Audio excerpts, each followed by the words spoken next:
Əmr etmə qulaq asmısan? Neyvə? Qardaşın gəl bir dənə sənə rep oxusun bax. Hop, hop.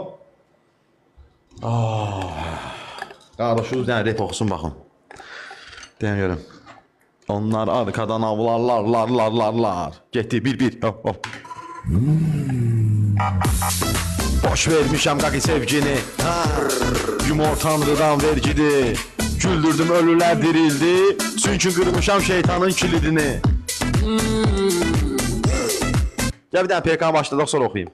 Sonra okuyamayacağım. Odaklanabilmeyeceğim. Ay Allah, odaklanabilməyəcəm. Mən həm bax blogerəm, həm humorist, həm yayımçıyam, həm rap deyirəm, həm mahnı oxuyuram, həm meyxana.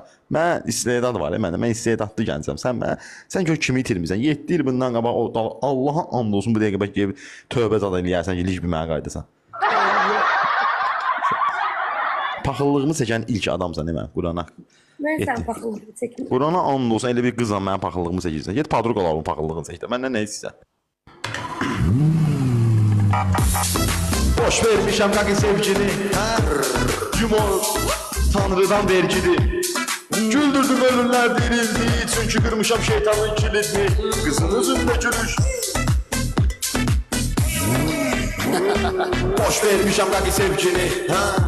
Yumor tanrıdan vergidi. Güldürdüm ölürlər dirildi. Çünkü kırmışam şeytanın kilidini. Kızın üzünde gülüş, özünde değil. Klasik pop figura bey. Ne yeyir hamsının şəklini çekir. Sevirlər meymunu pulu olsun tekil. Bizde pullar paket, karasma kanımızı durma ki. İçmişiz hepsini biz raketi. Köhneler dinleyer koy kaseti. Sevmirəm mən yalan dolan. Kim tutup dünyana duran kız. İlandır boynuma dolan. Değil ki sərədək bir yerde olan. Bizimdi bu gece. Karanlık eğlenekte necə. Bizimdi bu gece. Yanımda kadiller kan içə. Bizimdi bu gece. Karanlık eğlenekte necə. Bizimdi bu gece.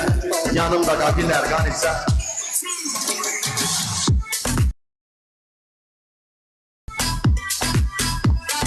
Hop hop hop. Kaşa.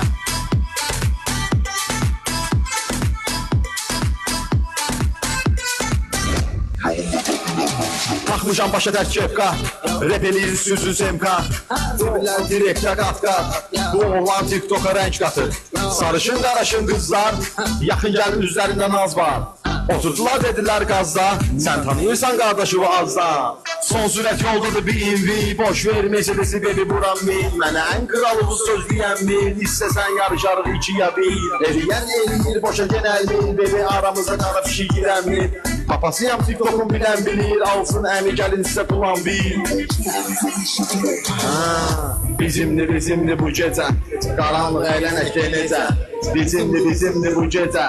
Yanımda qaqilər qan içə. Bizimdi bu gece. Maraqlı eğlenekte necə. Bizimdi bu gece. Yanımda qaqilər. Oy Güney Hanım. Güney Hanım'ın yanında başına dönün. Güney Hanım daha başına dedim. Ben deyirəm o taraftan dayansınlar. 500 manat pul kazanırıq, onu da gözümü tikir səni. Yayımdan sonra deyərsən bir 2000 manat atım uşağa. Bravo.